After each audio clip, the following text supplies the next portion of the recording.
My unfaithful wife humiliated me with her affair partner in front of everyone at the party. The whole crowd was laughing. But then she looked around and realized I was there watching everything. I'm 29 years old, and at 11:47 p.m. on what would become the worst night of my life, I found myself gripping the steering wheel of my car like it was the only thing keeping me tethered to reality. The streetlights were creating these golden streaks across my windshield, but I barely noticed them. My knuckles had gone pale white from how tightly I was holding on, and I could feel my pulse hammering somewhere deep in my clenched jaw. It was incredibly late, later than I should have been driving in my emotional state, but I didn't care about the time. What I cared about was that it wasn't late enough to make me forget what I had witnessed earlier that evening. My phone kept buzzing inside my jacket pocket. The seventh missed call from Victoria. I couldn't bring myself to look at it, couldn't even consider answering. What burned in my mind, what played on repeat like some twisted movie reel, was the way she had smiled when she thought she was alone. I kept picturing how her eyes had sparkled in that dimly lit conference room, surrounded by all those people who didn't know her the way I thought I did. Or rather, the way I thought I knew her before tonight. She had been standing there in a navy blue dress I'd never seen before. Her lips painted that crimson red she only wore for special occasions. Her arms were spread wide as the entire room erupted in applause around her. She looked around like a queen surveying her loyal court, smiling with this pure, confident expression I hadn't seen from her in months.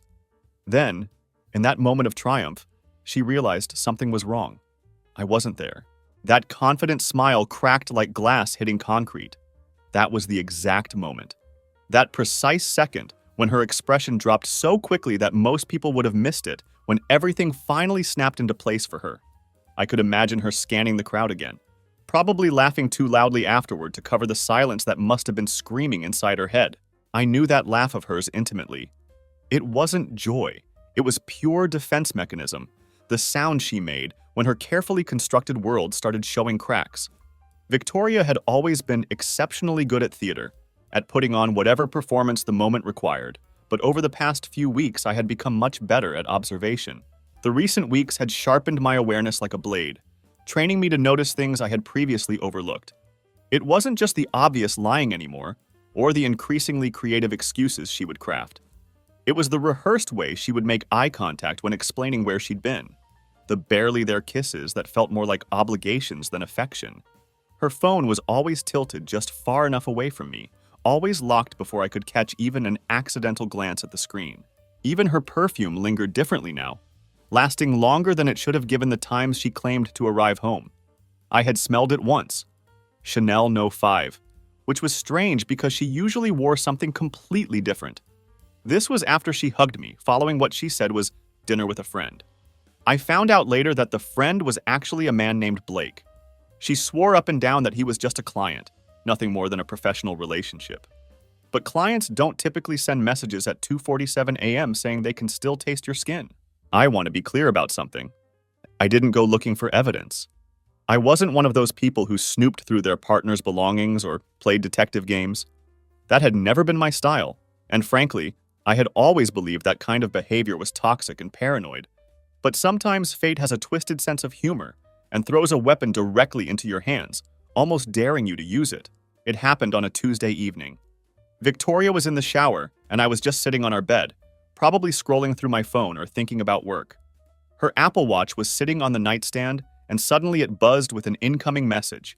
I glanced at it instinctively, the kind of automatic response you have when any device makes a sound near you. The message was from Blake. Just 4 words that made my entire world tilt sideways. Last night was incredible. The water was still running in the bathroom. I could hear Victoria humming some song I didn't recognize, completely oblivious to the fact that her entire double life had just been exposed on a tiny screen 3 feet away from me. I sat down heavily on the edge of the bed, my stomach performing some kind of horrific gymnastics routine as I processed what I had just seen. I waited, listening to the sound of water hitting tile, and then I did something I had never done before in our entire relationship. I scrolled through more messages. What I found there was worse than I could have imagined. The messages went back weeks, maybe months. There were photos, inside jokes, pet names, the kind of emotional intimacy that you only develop when you've completely stopped caring about who you're betraying in the process. Blake apparently had a girlfriend of his own, which Victoria joked about constantly in their exchanges. She would write things like, If he ever finds out, we'll just say it was a phase, as if other people's hearts were just collateral damage in her personal entertainment. The casual cruelty of it was almost more shocking than the affair itself. I started taking screenshots. My hands were surprisingly steady as I worked, moving methodically through their conversation history. I captured everything: the messages, the photos, the timestamps that proved she was lying about where she'd been on specific nights. I emailed them all to myself, quietly and systematically, like I was gathering evidence for a case I never wanted to have to make. When I was finished, I closed everything and walked back into the living room, my heart pounding but my movements calm. A few minutes later, Victoria emerged from the bathroom like nothing had happened. She was wrapped in a white towel, her hair still wet and dripping, her skin glowing from the heat of the shower. She looked absolutely radiant, and for a moment I almost couldn't reconcile this beautiful, peaceful scene with the betrayal I had just uncovered. She walked over to me and smiled, then kissed my cheek softly with those warm, damp lips. "You okay, babe?" she asked, her voice full of what seemed like genuine concern. I nodded and said yes, because what else could I say? But in that moment, as she stood there looking at me with those trusting eyes, I began building my exit strategy. Not from the house, from the lie we had been living. I realized I couldn't continue pretending that everything was normal when I now knew the truth about who she really was. So now here I was tonight, sitting in my car watching Victoria from afar as people cheered her name like she was some kind of hero. The irony wasn't lost on me. She was receiving applause and admiration from colleagues who had no idea about the double life she was living. I knew I couldn't continue this charade much longer. The weight of what I knew was crushing me, and I could feel myself reaching a breaking point. I wasn't sure what my final move would be yet. Divorce seemed like the obvious choice, but there were other options rattling around in my head. Maybe a direct confrontation where I laid all the cards on the table. Maybe I would just disappear without a word, leaving her to figure out that I knew. The uncertainty was almost as torturous as the betrayal itself. What I did know was that I had to be extremely careful about how I handled this. Victoria wasn't the type of woman who would break down crying and beg for forgiveness when cornered. She wasn't going to collapse into apologetic sobs and promise to change. Victoria was the kind of person who burned bridges before she even finished crossing them. And somewhere deep in her heart, I suspected she already knew I wasn't coming back to her. I started the car and pulled away from the venue, but I didn't drive home. I couldn't face going back to our house, to our bed, to all the shared spaces that now felt contaminated by her lies. Instead, I drove nowhere specific, letting the city pulse around me in a blur of wet pavement and late-night traffic. I wasn't really seeing any of it. Not the neon signs, not the other cars, not the people walking on sidewalks living their uncomplicated lives.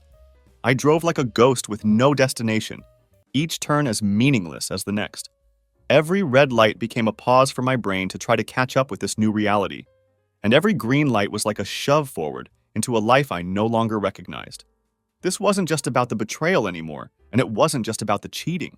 It was about a much quieter, more devastating revelation. I was completely disposable to her. She could smile at me over morning coffee, kiss me goodbye before work, and lay beside me in bed every night, all while being someone completely different when I wasn't around. The casual ease with which she had maintained this double life was perhaps the most painful part of all.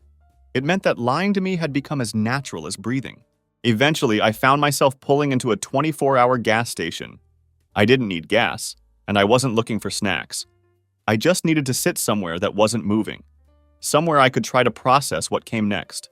The buzzing fluorescent lights above the parking lot made everything feel artificial and surreal, like I was trapped in some kind of nightmare convenience store purgatory.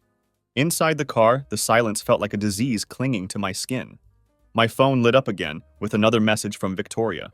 "Where are you? Everyone's asking," followed immediately by a second text. "You said you'd try to come. Why would you leave me hanging like that?" I stared at the screen for a long time, reading those words over and over. The audacity of them was almost impressive.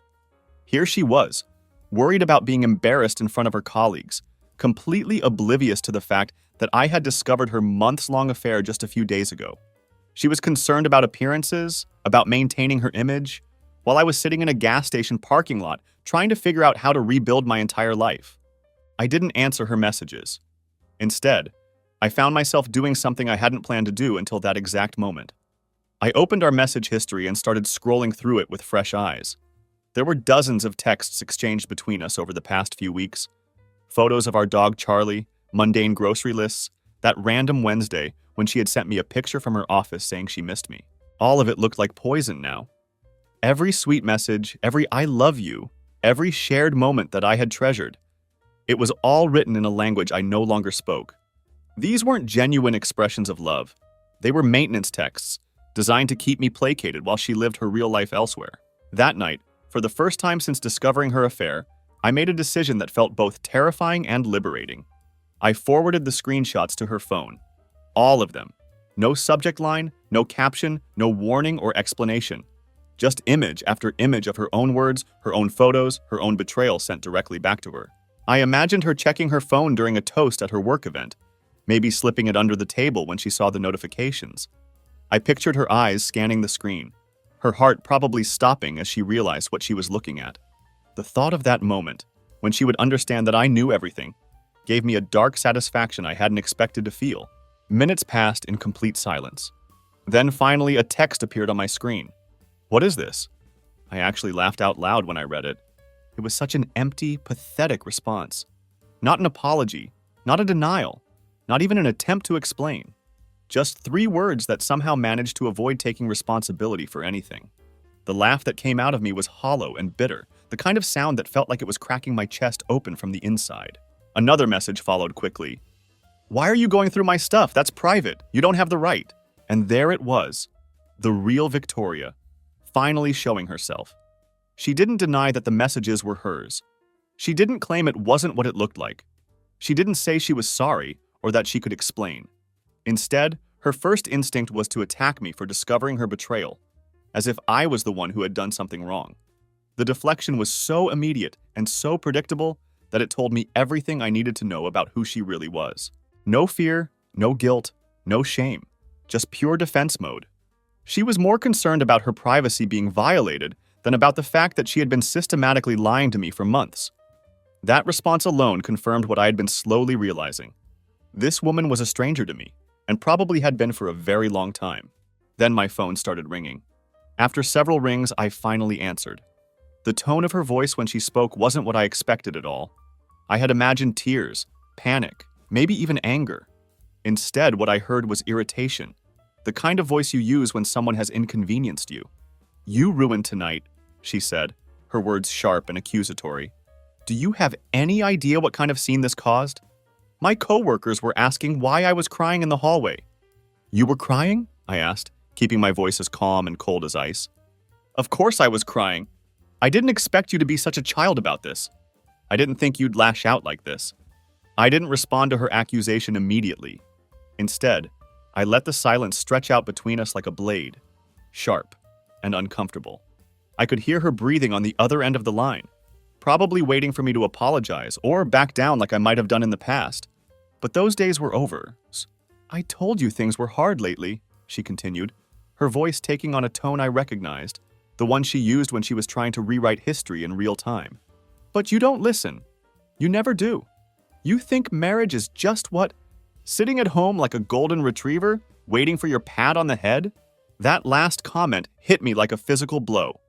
I actually flinched, not because the words hurt, but because of the sheer venom behind them. This wasn't the voice of someone who was sorry or ashamed. This was the voice of someone who felt cornered and was now showing her true colors. "I made one mistake," she snapped, her voice rising with indignation. "One, and you're going to throw our whole life away because you can't handle it?" "One?" I repeated, my voice sharpening for the first time during our conversation. There were 43 messages and 4 hotel receipts from 3 different cities. Was that all the same mistake? The silence that followed was deafening. She had no answer for that because there was no way to spin those facts into something innocent. The evidence was overwhelming and undeniable, and for the first time in our conversation, she had been backed into a corner where her usual manipulation tactics couldn't work. That was the moment I knew with absolute certainty that she wasn't sorry. She wasn't ashamed, and she wasn't going to suddenly realize the error of her ways and beg for forgiveness. She was cornered, and when Victoria was cornered, she didn't crumble or apologize. She bit back, hard and without mercy, and, "You think this makes you the victim?" she said, her voice rising to a near shout. "Grow up! You want to leave? Fine, go!" But don't expect me to sit here and play the wounded wife while you act like some heartbroken martyr. I hung up the phone. She called back immediately, but I let it ring. Then she called again, and again I let it go to voicemail. My pulse, which had been racing throughout our conversation, was finally starting to steady. Something inside me had gone completely still, like a lake that had finally stopped being tormented by storms. I wasn't going to fix this. I wasn't going to argue with her, or beg her to change, or even try to explain why her behavior had destroyed our marriage. I was done with all of that. The truth had finally settled into place, clear and undeniable. Victoria was no longer my wife. She was a stranger, just one who happened to have a key to my house. The realization was both devastating and liberating. For months, I had been trying to figure out why our relationship felt so empty, why I felt like I was living with a ghost. Now I understood that I had been living with a ghost. The ghost of the woman I thought I had married, while the real Victoria had been living a completely different life. I sat in that gas station parking lot for another hour, not because I was avoiding going home, but because I was trying to process the magnitude of what had just happened. In the span of a single phone conversation, my 8-year marriage had officially ended. Not legally, not yet, but emotionally and spiritually it was over. When I finally started the car and drove away, I didn't head toward our house. Instead, I drove to the nearest hotel and checked myself in for the night. I needed space to think, space to breathe, space to figure out what came next. I couldn't face sleeping in our bed, surrounded by the remnants of a life that had been built on lies. I didn't sleep that night. Instead, I sat on the edge of the hotel bed, staring at the dim blue glow of the television as I mindlessly cycled through channels I wasn't actually watching. The world outside my window continued to move without me. Cars driving past, trains in the distance, people laughing in the hallway as they returned from their nights out. But inside that sterile hotel room, time felt completely frozen. My wedding ring lay on the nightstand beside me, cold and mocking. It was just a simple gold band, but now it felt like it weighed 1,000 pounds. A circle with no beginning and no end.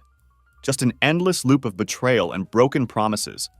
I stared at it for hours, remembering the day I had first slipped it onto my finger. How proud and hopeful I had felt in that moment. My mind kept drifting back to the first time Victoria had told me she loved me.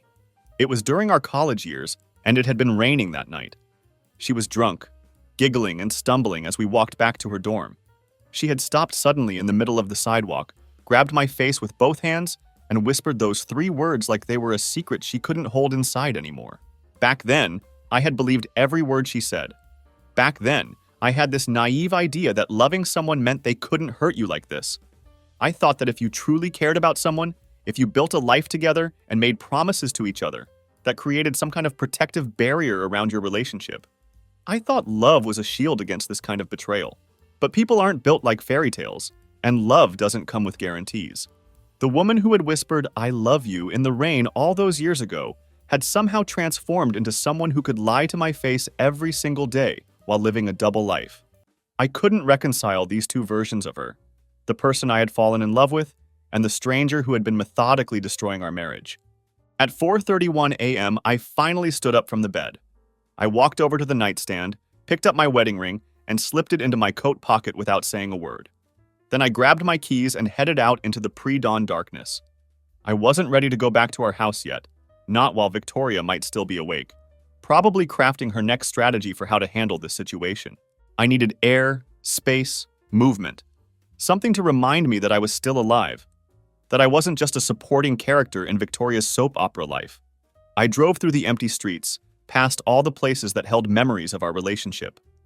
I passed the coffee shop where we'd had our first real fight, the bookstore where she had dragged me in to buy some self-help book that we never ended up opening, the crosswalk where she had once grabbed my hand and said, "Promise me, we'll never be like those couples who stopped trying." The irony of that memory almost made me laugh. Almost. Here we were, years later, and she had become exactly the kind of person who had stopped trying, not gradually, not through neglect or taking each other for granted, but through deliberate deception and betrayal. By the time the sun began to crack through the clouds, painting the empty streets in shades of pink and gold, I had made my decision. I was going to go home and face whatever came next. I was going to look Victoria in the eye and tell her exactly what I thought of her, of us, and of the future we would never have together. When I pulled into our driveway, Victoria was waiting for me on the front steps. She was barefoot, wearing nothing but a silk robe, her arms crossed defensively across her chest, like she was the one who had been wronged. What struck me most wasn't that she looked upset or remorseful, it was how composed she appeared. Her face was a carefully constructed mask, stoic and polished and dangerous. She didn't look tear-stained or puffy-eyed like someone who had spent the night crying over the destruction of their marriage. Instead, she looked calculated, like she had spent the hours I was away planning her next move. This was Victoria in full strategic mode, and I realized she had probably been rehearsing this confrontation since the moment I hung up on her. "You blocked me," she said as I approached, as if that was somehow the greatest sin in this entire situation. Her voice was steady, controlled, with just a hint of accusation underneath. I didn't respond. I just looked at her, taking in the sight of my wife, soon-to-be ex-wife, sitting on our front steps like she was guarding the entrance to a fortress. "You ran off like some teenager," she continued, clearly frustrated by my silence. Real mature. Still, I said nothing. I was done with words, done with explanations, done with trying to make her understand the magnitude of what she had done. She stared at me as if she was expecting me to apologize, to break down and beg for her forgiveness, to somehow make this entire situation my fault. After a long moment, she stepped aside with an exaggerated gesture. "Are you going to come in, or just glare at me from the driveway?" I walked past her without a word, and immediately I felt how wrong the air inside our house had become. Everything looked the same. The furniture we had picked out together, the photos on the walls, the little decorative touches that had once made this place feel like home. But now it all felt sterile and foreign, like I was walking through a museum exhibit of someone else's life. I couldn't believe I had once felt safe here, couldn't believe I had once thought of this as our sanctuary. Now it felt like a crime scene, contaminated by months of lies and deception. Victoria followed me into the kitchen, her bare feet silent on the hardwood floors. "Look, let's just talk like adults," she said, her tone shifting to something that might have been reasonable if I didn't know better. "You clearly want to punish me, and fine, I get that. But I don't want to punish you," I interrupted, my voice surprisingly calm. She blinked, clearly caught off guard by my response. "I want to understand," I continued, "how the person I married turned into this. Into someone who lies with such ease, who looks me in the eye every morning while living a completely separate life." Her composure shifted slightly, and I saw a flash of something, maybe anger, maybe fear, cross her face. "Don't pretend you were perfect," she snapped. "You weren't exactly husband of the year." "I didn't cheat." "No, you just stopped seeing me. You got boring, predictable. You stopped asking about my job, stopped being interested in my life. You let everything become a routine." I felt my jaw tighten. "So your solution was to destroy us?" "I didn't destroy anything," she said, her voice rising. "You did that the second you decided to air our dirty laundry in front of everyone like some wounded animal. You destroyed us, Victoria. All I did was finally see it." She didn't answer my accusation. Instead, she turned away from me and grabbed a glass of water from the counter, like this was all just some mundane domestic disagreement that could be resolved with proper hydration. The gesture felt so performative, so calculated, that it made my skin crawl. "I don't regret it," she said finally, her voice quiet but crystal clear. "Not 1 second of it." I felt like I had been punched in the stomach. After everything, after being caught, after the confrontation, after seeing the pain in my eyes, she was doubling down. But then she continued. And what she said next was somehow even worse. "Do you know how alive I felt again?" she asked, turning back to face me with something that looked almost like defiance. How long it had been since I felt like myself. That was it. That was the last thread holding back the storm that had been building inside me for days. I took a deep breath, set my car keys on the counter with deliberate precision, and looked at her directly. "Then I'm glad," I said, my voice steady and cold. "Because you'll need to remember that feeling when you're sitting alone in this empty house." "You're being dramatic," she replied, but I could hear the uncertainty creeping into her voice for the first time. "No, I'm being done." I walked past her toward the hallway, heading for our bedroom.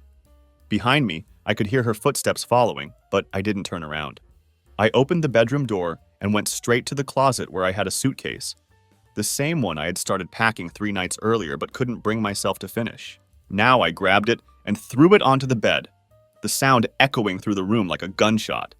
Victoria appeared in the doorway, watching me with an expression I couldn't quite read. For the first time since I'd arrived home, she looked genuinely concerned. "You'll regret this," she said, but her voice lacked the conviction it had held just minutes before. "You'll get tired of playing the victim eventually. You'll realize you overreacted." I zipped the suitcase shut and turned to face her.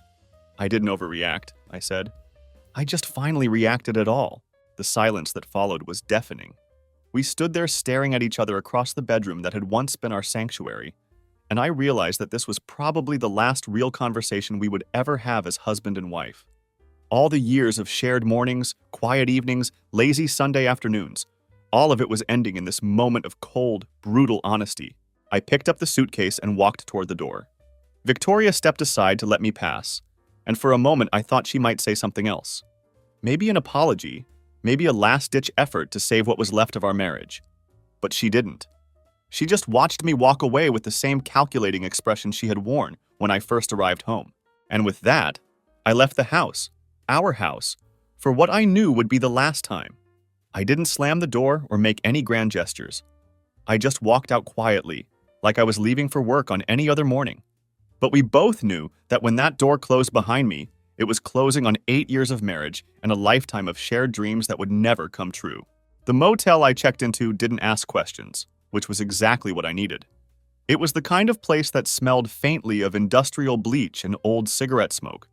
The type of establishment where people came to disappear for a while, no questions asked. The walls were paper thin, the curtains didn't close properly, and the bed creaked if you so much as breathed near it. But despite all of that, it offered something I desperately needed. Quiet. More than anything else in the world, I needed quiet. I needed space to think, to process what had just happened, to figure out who I was now that my entire life had been turned upside down. I turned my phone face down on the small table beside the bed, but I could still see it lighting up every few minutes. Victoria had already sent 8 text messages that morning, and it wasn't even noon yet. All of them were cold and surgical, devoid of any emotion or remorse. She wasn't texting to apologize or to try to salvage our relationship. Instead, her messages were purely logistical, like she was coordinating the end of a business partnership. "When will you come get the rest of your things?" One message read, "Are you taking the dog or should I arrange something?" Read another. Then, "I'll give you space, but let's not turn this into some ugly divorce circus." Divorce. There it was.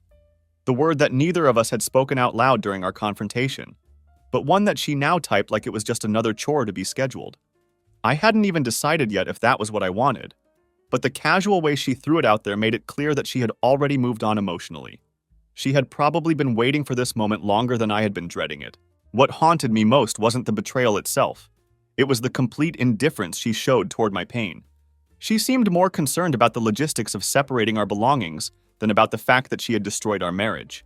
It was like she had already grieved the end of our relationship months ago, while I was still trying to understand what had gone wrong.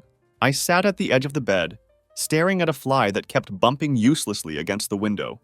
Over and over, it would slam into the glass, as if it could somehow push through by sheer force of will. That's what the past year had felt like. Me trying desperately to force something to work that had already died in the dark. The motel's Wi-Fi was spotty at best, but it was strong enough to let me access our shared cloud storage folder. I don't know why I did it. Maybe I was punishing myself. Or maybe I was trying to remember what we had been like before everything went wrong. Our old vacation photos were still sitting there, digital ghosts of happier times. There was a picture from our honeymoon in Hawaii, Victoria laughing on the beach with her toes buried in the sand. Another from that night we got lost in Miami and ended up dancing in a parking lot, high on cheap wine and each other's company. I even found a video of her from 5 years ago, singing off-key in our kitchen while holding a wooden spoon like a microphone. I had loved her. Not perfectly, not without flaws or mistakes on my part, but I had genuinely loved her. And now I was sitting in a cheap motel room, trying to remember who I was before she turned me into a version of myself I barely recognized. I had become the man who stayed quiet when he should have spoken up, who accepted crumbs when he deserved a feast, who told himself things would get better if he just worked harder at the relationship. I had swallowed my gut feelings like poison and smiled through the pain, convinced that this was what marriage required. I had let myself become someone who made excuses for her behavior, who rationalized her coldness, who blamed himself for her emotional distance. I couldn't do that anymore. I couldn't continue being the man who made excuses for someone else's cruelty, not after seeing the cold way she had looked at me when I walked out of our house. Not after the way she had made my discovery of her affair about her career, her embarrassment, her newfound sense of aliveness, as if my heartbreak was just some inconvenient footnote in the story of her self-empowerment. I knew she wasn't sitting in some cheap motel room right now, unpacking her own grief and trying to figure out how to rebuild her life. She was probably already laying the groundwork for her next move, carefully curating the story she would tell our mutual friends and colleagues. I could practically hear her narrative forming. He was too emotional. He never really understood me. He stopped being exciting years ago. That's what Victoria did best. She rewrote the narrative before the ink was even dry on the original story. She had probably already started positioning herself as the victim of a suffocating marriage. The woman who had simply been trying to rediscover herself when her controlling husband went through her private messages. I couldn't change her, and I had finally accepted that I wouldn't even try. But I could control what came next. For the first time in months, maybe even years, I felt like I had some agency in my own life. So I pulled out a small notebook I had grabbed from the motel's front desk and, for the first time in years, wrote something that was entirely for myself. I made a list. It was short and simple, but it was mine. Find an apartment, talk to a lawyer. Cancel the joint gym membership, pick up Charlie from her sister's place. Stop answering her texts. The list wasn't comprehensive. It would grow as I figured out all the practical details of untangling a shared life. But it was a start, and more importantly, it was mine. Not ours. Not something we had discussed or negotiated. This was my plan for my future, and that meant something significant. I stared at those 5 simple items for a long time, feeling something I hadn't experienced in months, a sense of purpose. Each task represented a step away from the life I had been living, and towards something that was entirely my own. I wasn't sure what that something would look like yet, but for the first time since discovering Victoria's affair, I felt like I was moving forward instead of just reacting to her choices. The lawyer's office was sterile and quiet, filled with the scent of stale paper and peppermint. I sat across from a woman named Jennifer, who wore glasses that seemed too big for her face and didn't even flinch when I slid a manila envelope across her desk. The envelope contained everything: printouts of the text messages, photos, hotel receipts, a timeline I had constructed showing Victoria's lies and whereabouts. "Everything you need to know is in there," I said, trying to keep my voice steady. Jennifer nodded and opened the envelope, her expression remaining professionally neutral as she flipped through the first few pages. "You'd be shocked how often this happens," she said matter-of-factly. "I don't think I would be," I replied, almost to myself. The sad truth was that sitting in that lawyer's office, surrounded by the evidence of my wife's betrayal, felt almost mundane. Like I was just another item on Jennifer's daily schedule. Another marriage that had imploded under the weight of lies and selfishness. Jennifer continued reviewing the documents, making occasional notes in the margins. Her tone remained businesslike and professional as she spoke.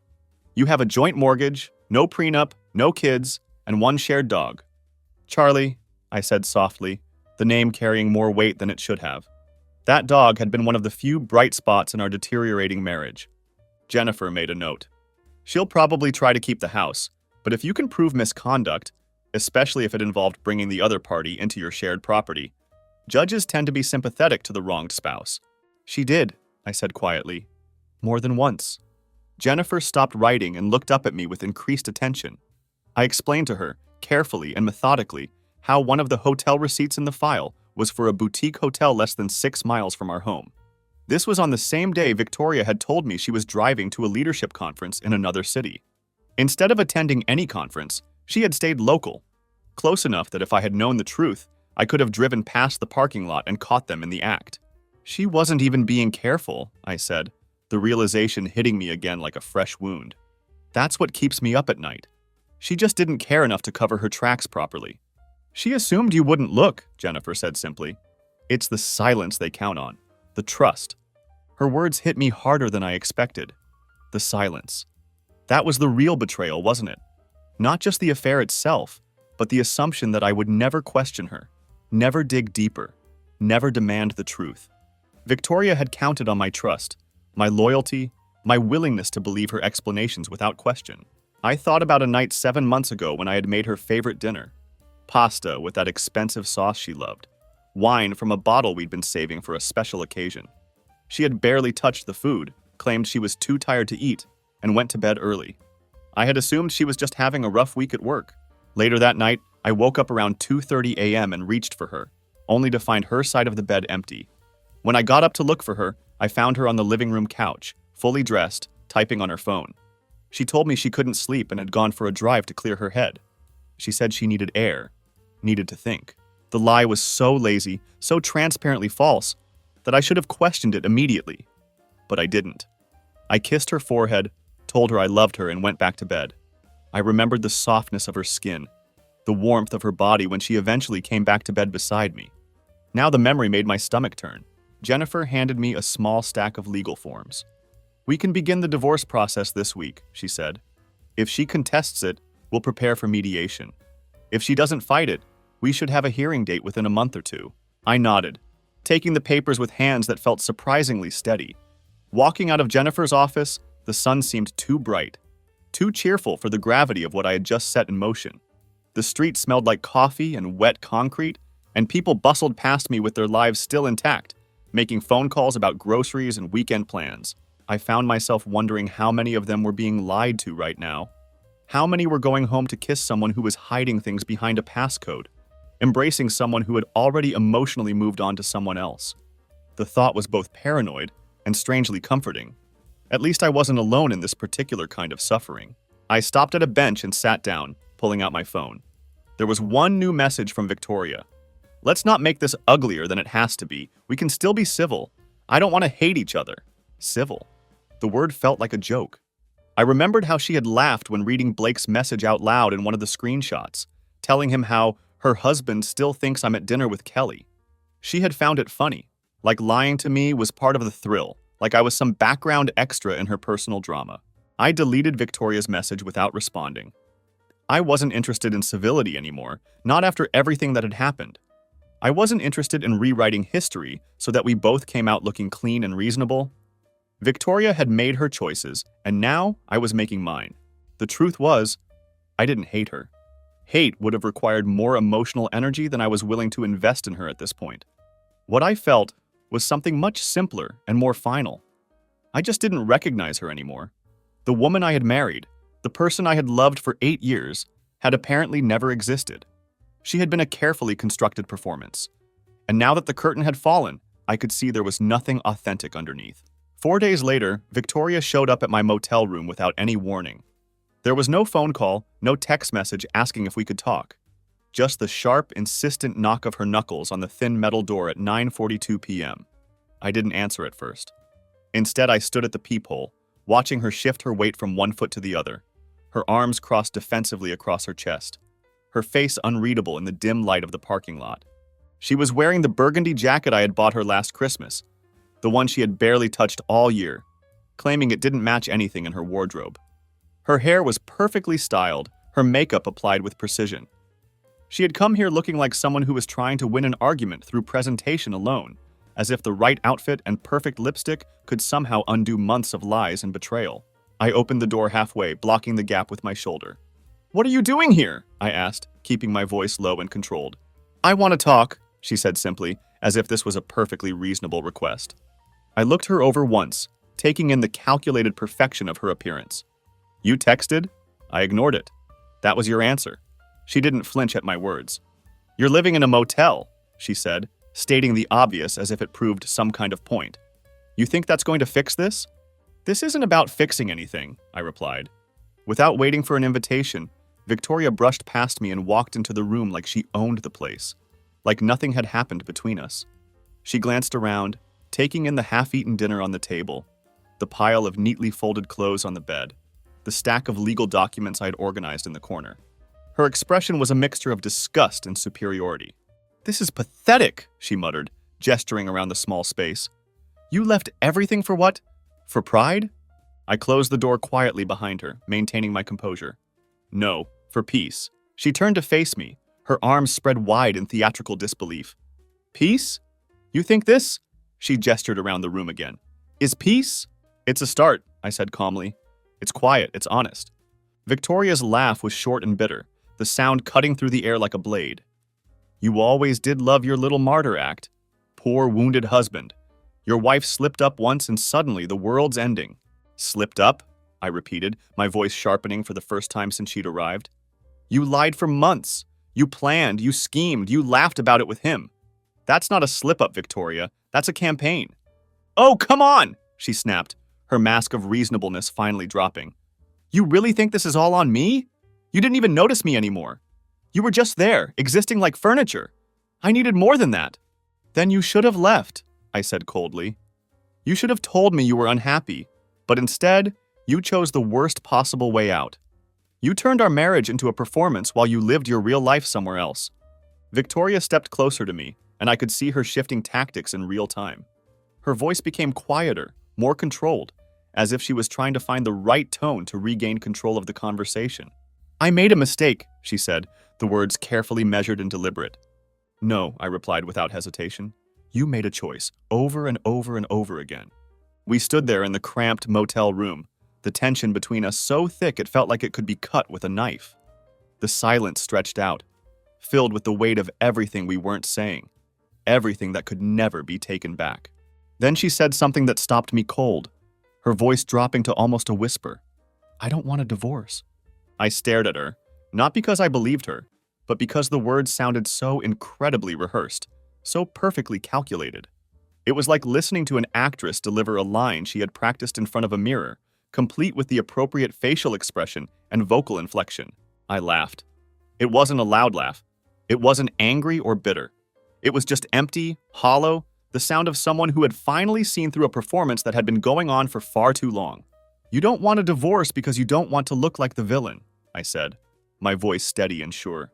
You don't want people at work asking uncomfortable questions. You don't want to deal with the fallout of your choices.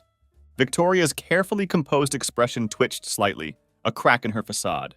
You never wanted me, I continued, the words coming from a place of absolute clarity. You wanted the image. You wanted the life, the story you could show people on social media. And when it started getting real, when love turned into actual responsibility and commitment, you found your exit strategy. That's not fair, she said, but her voice lacked conviction. It's exactly fair, I replied. She looked down at her hands, her lips pressed into a tight line. Then her eyes drifted to the divorce papers sitting on the table, and for a moment, I thought I saw something crack in her armor. Her voice dropped to barely above a whisper. Are you really going to go through with it? Yes. There was no hesitation in my voice, no uncertainty. The word came out clean and final. Victoria swallowed hard, and for the first time since she'd arrived, her perfect composure began to falter. A flicker of something, maybe fear, maybe anger, maybe just the realization that her manipulation wasn't working, crossed her face. You'll regret this, she said, falling back on the same threat she had used before. No, I said with absolute certainty. I'll regret staying if I don't finish this. She didn't respond to that. There was nothing left to say, no more cards to play, no more angles to try. After a long moment, she turned on her heel and walked toward the door with sharp, deliberate steps. She didn't say goodbye, didn't offer any final words of reconciliation or apology. She just left, the soft click of the motel door closing behind her echoing in the sudden silence. I stood there for a long time after she was gone, staring at that door and listening to the sound of nothing. The room felt different now, cleaner somehow, like a weight had been lifted from the air itself. And for the first time since this entire nightmare had begun, I felt something that resembled relief. It wasn't the kind of relief that comes from solving a problem or fixing something that was broken. It was the relief that comes from finally accepting that some things can't be fixed, and that sometimes the healthiest thing you can do is just walk away from the wreckage. The relief I felt didn't last long. It never does when your entire life has been split clean down the middle like cracked glass, when everything you thought you knew about your reality has been systematically destroyed. The next morning, I woke up to a series of emails from Victoria that made my stomach churn just from reading the subject lines. We need to talk about Charlie.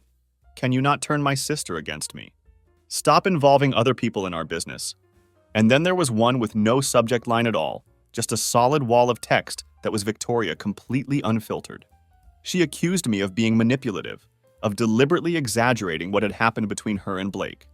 She said I was acting like a child, trying to win sympathy from our mutual friends by playing the victim.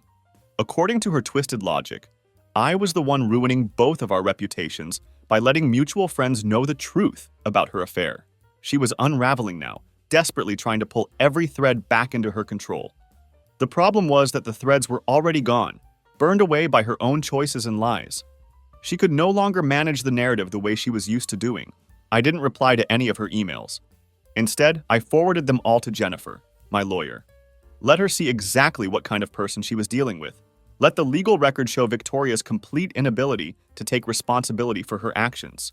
At noon that day, I met Victoria's sister Linda at a dog park off Madison Street. The moment Charlie spotted me from across the field, he made a sound that could have cracked open a dead heart. That dog hadn't seen me in 14 days. 14 days too long for both of us. He ran toward me like his life depended on it. And for a moment, holding him and feeling his unconditional joy, I remembered what it felt like to be loved without conditions or ulterior motives. Linda hugged me tightly when she reached us. "You look like hell," she said, with the kind of brutal honesty that only comes from people who truly care about you. "I feel worse," I admitted. She hesitated for a moment, clearly weighing her words carefully before speaking again. "She called me, told me her side of the story." I braced myself for whatever defense Victoria had constructed, whatever version of events she had crafted to make herself look like the wronged party. "And I told her she sounded completely insane," Linda continued, and I almost smiled for the first time in days. "Thanks," I said, genuinely grateful to know that at least one person in Victoria's family could see through her manipulations. Linda sat down on the bench beside me, watching Charlie chase a tennis ball like nothing in the world had changed, like he was still living in a reality where his family was intact and happy.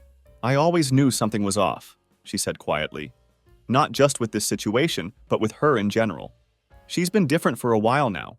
Cold, strategic, calculating.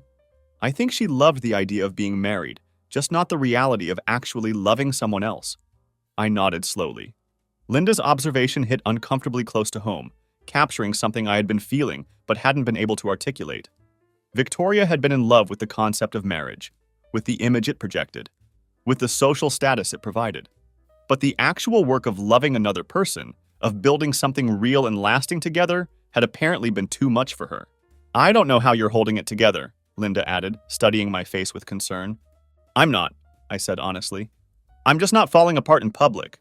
We sat together in comfortable silence for a while, watching Charlie chase his tennis ball with the kind of pure, uncomplicated joy that only dogs seem capable of.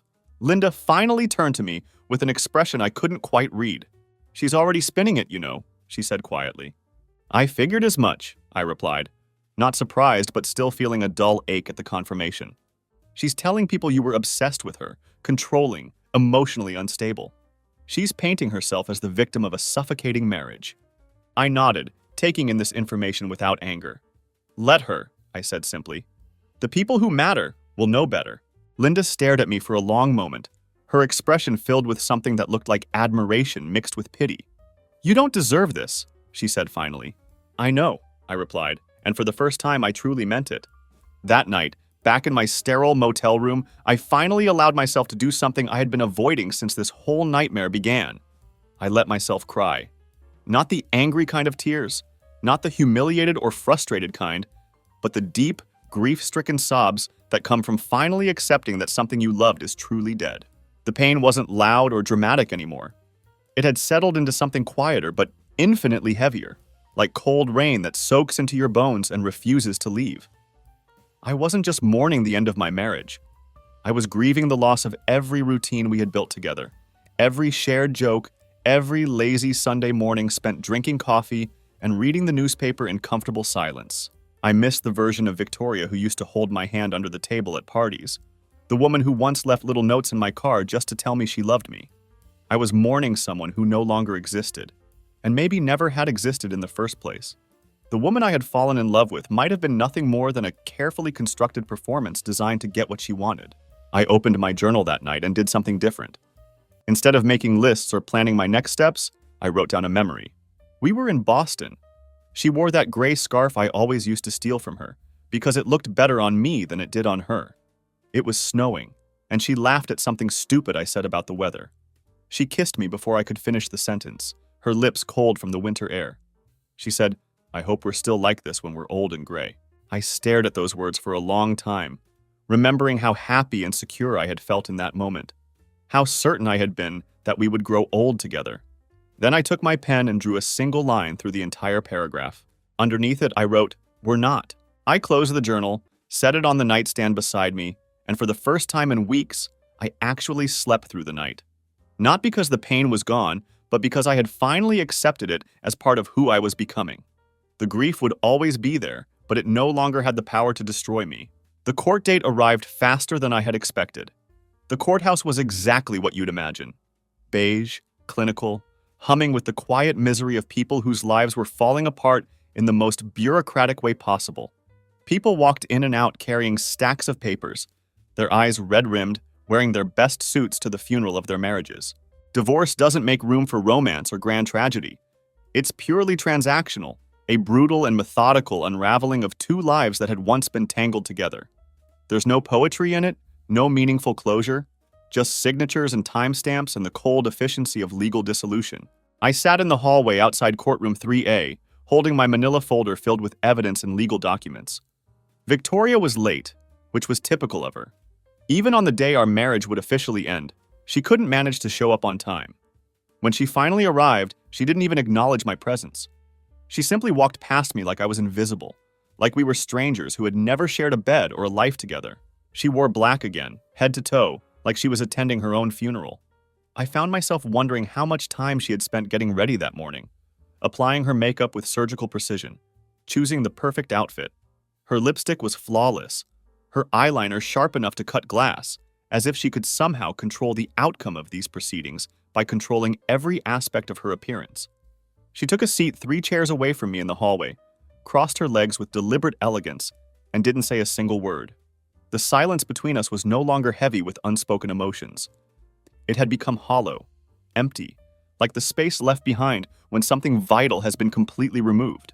When our names were finally called, we filed into the courtroom like actors taking their places for a performance neither of us wanted to give.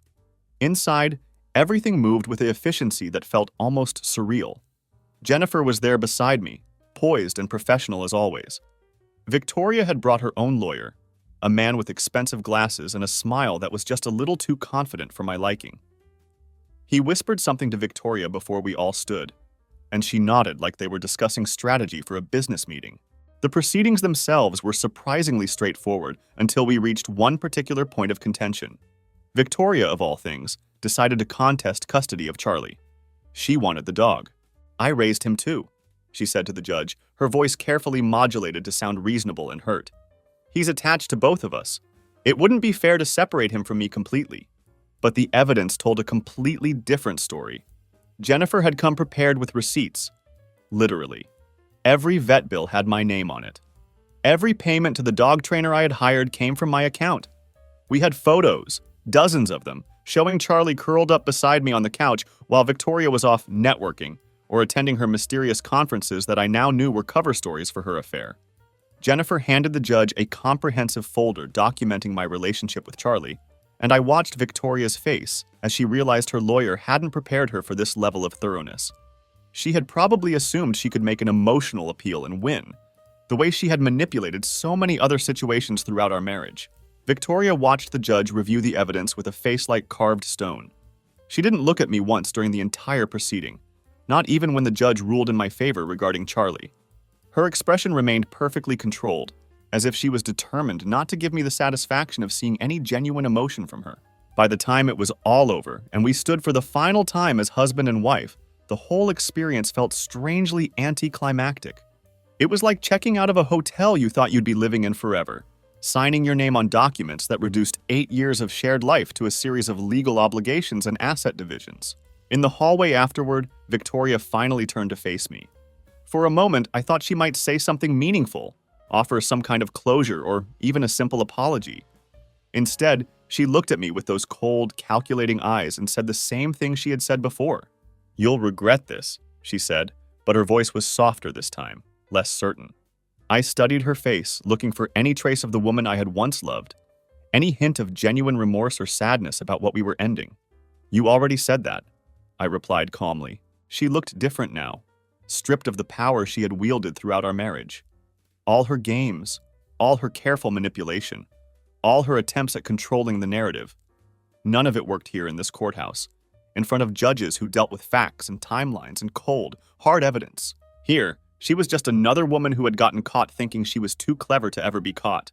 "I hope he was worth it," I said quietly. the words coming from a place of genuine curiosity rather than anger. She flinched, barely perceptibly, but I caught it.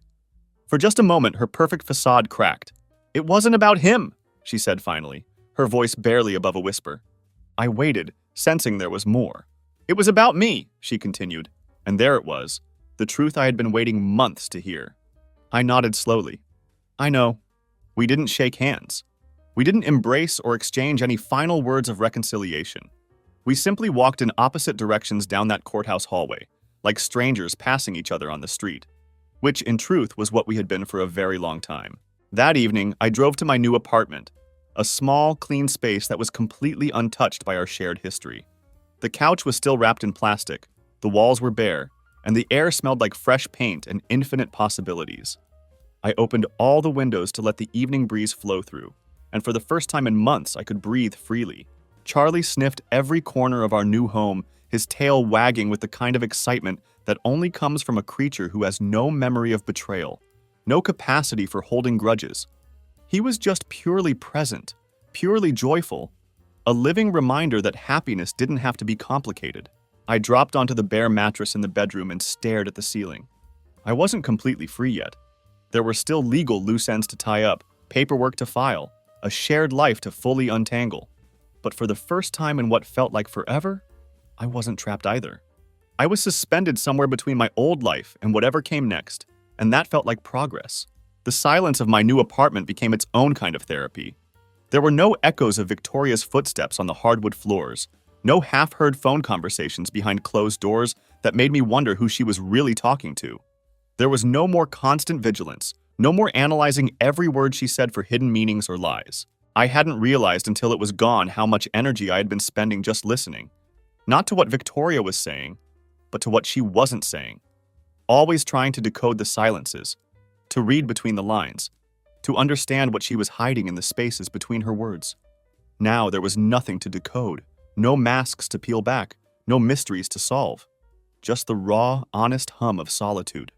I started rebuilding my routines quietly, without fanfare or dramatic declarations. I began my mornings with black coffee, exactly the way I liked it, without having to accommodate anyone else's preferences. I took long walks with Charlie through neighborhoods I had never explored before. I cooked simple meals that I actually enjoyed, instead of the elaborate dinners Victoria used to demand and then criticize with her curled lip and passive-aggressive commentary. Even the smallest acts felt like reclaiming pieces of myself I had lost somewhere along the way. Buying a new toothbrush in my favorite color, choosing my own brand of shampoo, folding laundry that belonged only to me. These tiny moments of autonomy felt revolutionary after years of compromise and accommodation, but the damage Victoria had inflicted lingered in unexpected ways. I tried downloading a dating app once, thinking maybe I was ready to meet someone new. I scrolled through a few profiles of attractive, seemingly normal women, but within an hour I felt physically sick and deleted the app. The idea of smiling at someone new, of pretending to be whole and undamaged, felt like a performance I wasn't ready to give. I needed more time. Not to grieve Victoria. I didn't miss her anymore, not really. But I needed time to grieve who I had been with her, to mourn the version of myself who had believed in love like a religion, who had thought that effort and loyalty and genuine caring were enough to sustain a relationship. One evening, several weeks after the divorce was finalized, I received a message from a mutual friend. It wasn't anything dramatic or confrontational, just a simple screenshot of Victoria's Instagram story that they thought I should see. The image showed Victoria on a rooftop somewhere, a glass of wine in her hand, her arm wrapped around a man whose face was partially hidden by the angle of the photo.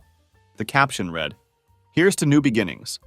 I looked at the screenshot for maybe 10 seconds, then turned off my phone and set it aside. I didn't feel the urge to zoom in on the photo, didn't try to analyze who the man might be or where the picture was taken. I felt nothing except a mild sense of validation that Victoria was following exactly the script I had expected her to follow. I could easily guess the story she was telling her social media followers. She was probably positioning herself as the phoenix rising from the ashes, the strong woman who had survived a suffocating marriage and was now living her best life. She had always been exceptional at crafting her own narrative, at getting ahead of the truth with a more palatable version of events. But I didn't need to correct her story anymore. I didn't need to set the record straight or defend my side of what had happened. I had lived the truth, experienced it firsthand in all its ugly complexity. I had loved fully and completely, lost everything in the most brutal way possible, and walked away with nothing but my integrity and my sense of self intact. That was enough.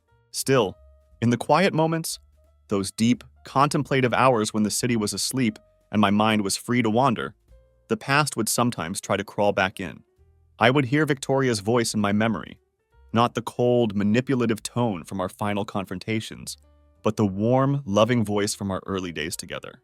I would remember the way she said, "Promise me you'll never give up on us," during one of our late-night conversations about the future. I could still hear her infectious laugh at my terrible jokes, still picture the way she once cried in my arms during a sad movie and whispered, "This is the safest I've ever felt." When these memories surfaced, I would lie in bed staring at the ceiling, not trying to push them away, but not dwelling on them either. I had learned to let them pass through me like weather, acknowledging their presence without letting them define my emotional state. There was nothing left to say about those moments, no way to reconcile them with the person Victoria had revealed herself to be.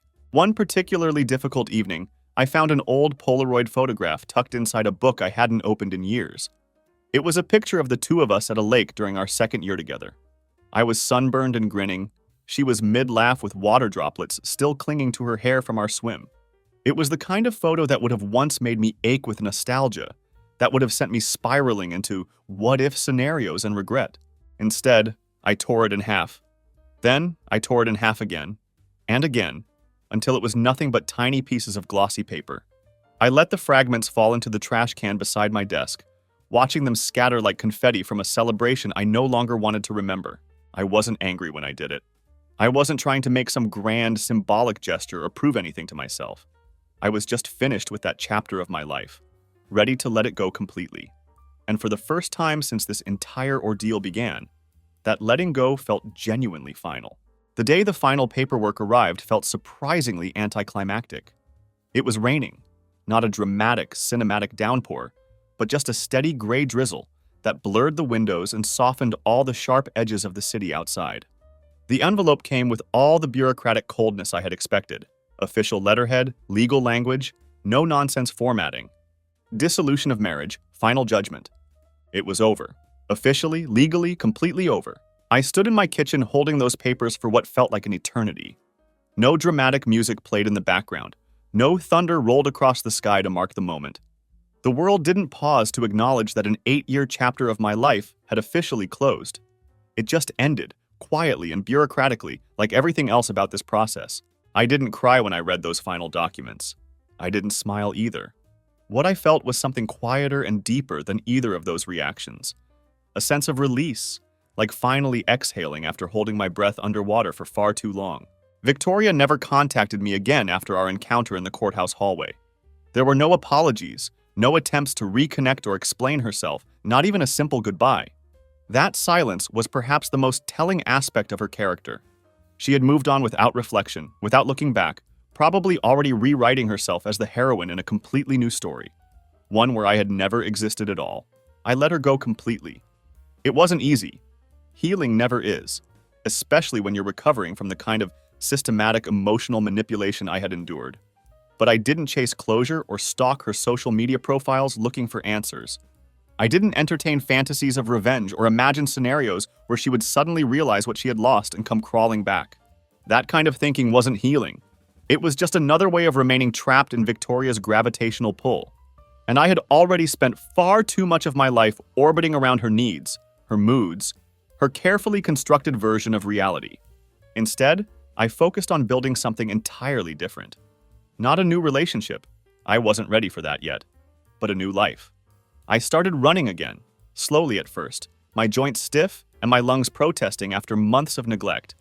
I began reading books without distraction, actually finishing them instead of just pretending to read while my mind raced with anxiety about Victoria's behavior.